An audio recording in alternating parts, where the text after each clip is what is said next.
Amis téléspectateurs, bonjour et bienvenue à ce rendez-vous de l'information. Au sommaire de ce rétro-flash, augmentation du tarif des transports. Les acteurs rappellent les usagers à la compréhension car cette situation découle de la hausse du prix du carburant. Et puis, cri de cœur des malades du cancer. Plus de 700 malades en attente pour suivre leur traitement.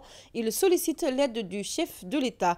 Et puis, baisse des chiffres d'affaires des vendeurs de livres islamiques. Une situation qui prend de l'ampleur à cause des nouvelles technologies de l'information et de la communication. Et pour terminer, atelier d'art plastique, les artistes plasticiens prônent l'expression des ressentis de la population à travers l'art. Le collectif d'Aubaine veut pérenniser cette initiative.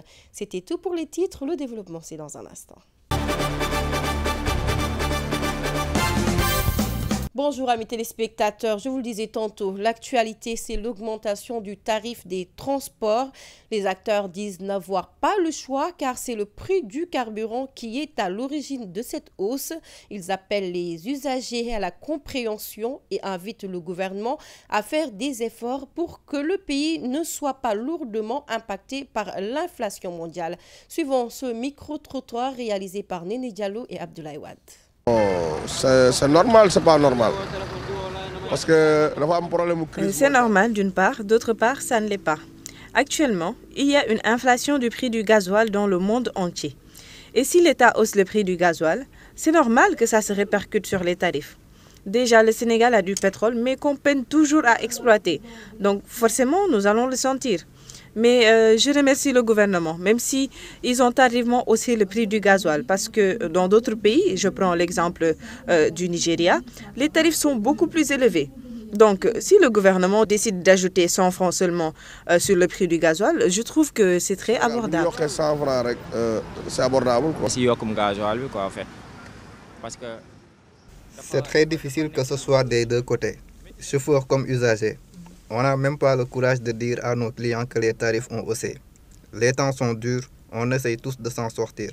Là où on devait, à la fin de la journée, remplir 10 000 francs d'essence, on est obligé de mettre 13 000 francs. C'est difficile, mais on C'est compliqué, mais toute cette distance, je l'ai marché à pied.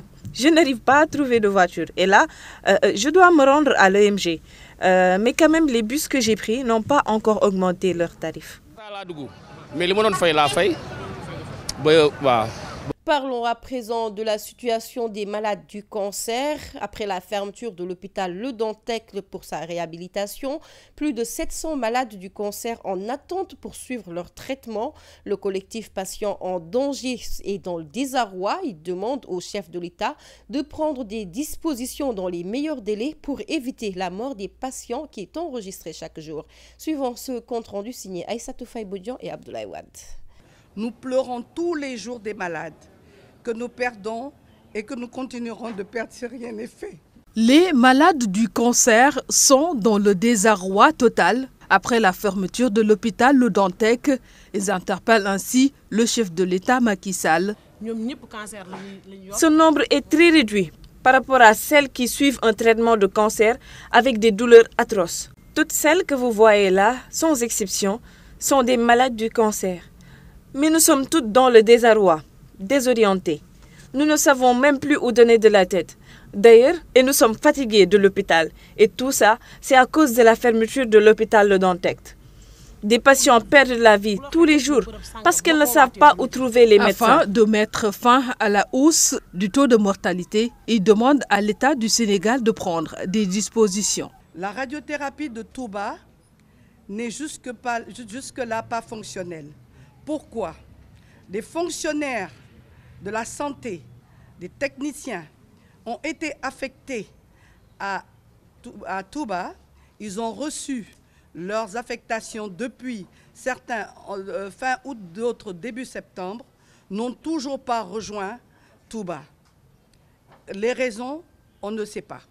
Et donc, du coup, Touba n'est pas fonctionnel. La radiothérapie de Dalal Jamm est tout le temps en panne, malgré les efforts fournis par la direction de l'hôpital.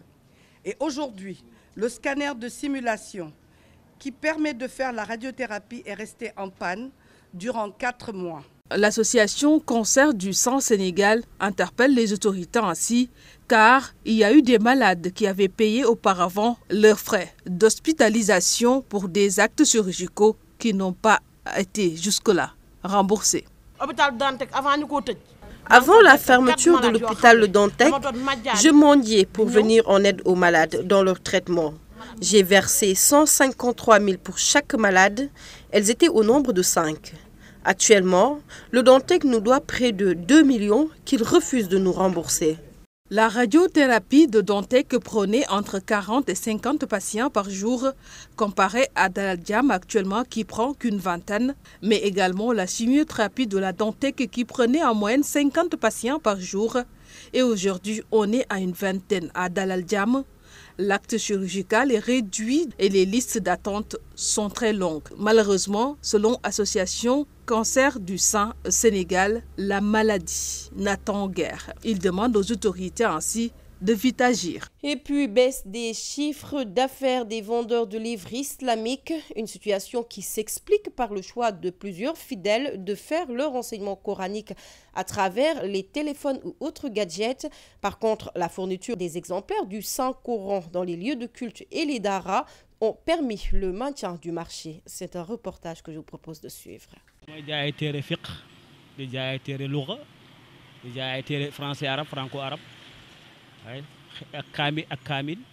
Il a quitté son Fouta natal pour vendre des livres sur l'enseignement et l'orientation islamique. Il a débuté tout d'abord comme marchand ambulant avant d'hériter de cet étal de son grand-père à la Médina.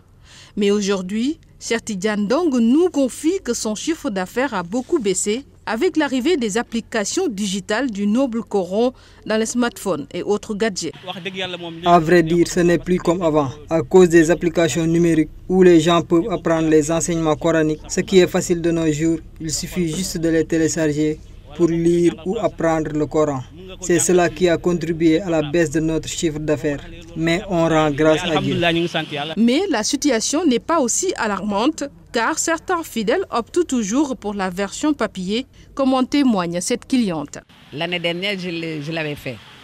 J'avais acheté ce livre sacré. Bon, cette année-ci, il y a mon demi-frère qui doit nous recevoir.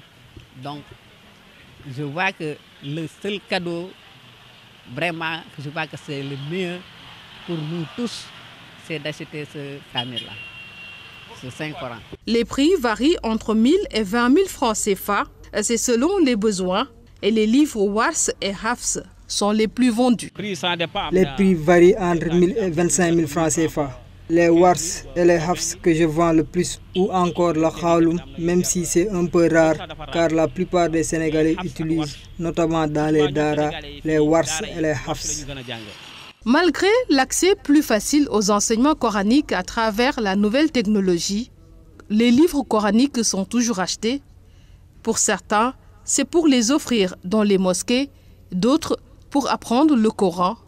C'est ce qui va entretenir encore le marché. Et pour terminer, nous parlons de toute autre chose. Le collectif d'Aubaine, composé de camarades de promotion de l'École nationale des arts, veut faire revivre l'art et accompagner les jeunes artistes en mettant en avant leurs réalisations. Ces derniers ont organisé ce dimanche un atelier d'art plastique au monument de la Renaissance pour aider la population à exprimer leurs ressentis à travers l'art. Une initiative qui va faire le tour des sites touristiques au Sénégal selon l'artiste plasticien, par ailleurs membre du collectif d'Aubaine. Moustapha Badiane, que je vous propose d'écouter. Depuis 10 ans, nous travaillons ensemble. Nous œuvrons pour faire bouger les choses, surtout dans le monde de l'art.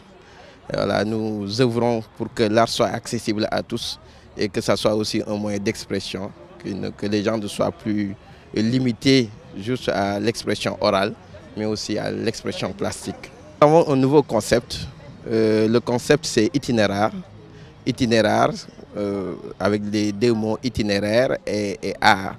Donc c'est une façon de faire un parcours au niveau des différents sites, surtout des sites touristiques, pour essayer d'attirer le maximum de monde, essayer de faire en sorte que les gens puissent s'exprimer dans le domaine de la peinture et dans le domaine du dessin plus particulièrement.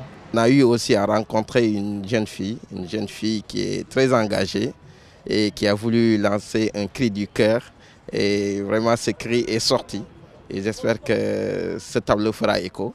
Et vraiment, c'est un cri du cœur, vraiment. Amis téléspectateurs, voilà qui met fin à ce flash d'infos. Merci d'avoir suivi. Excellente suite de programme sur Tawhid TV.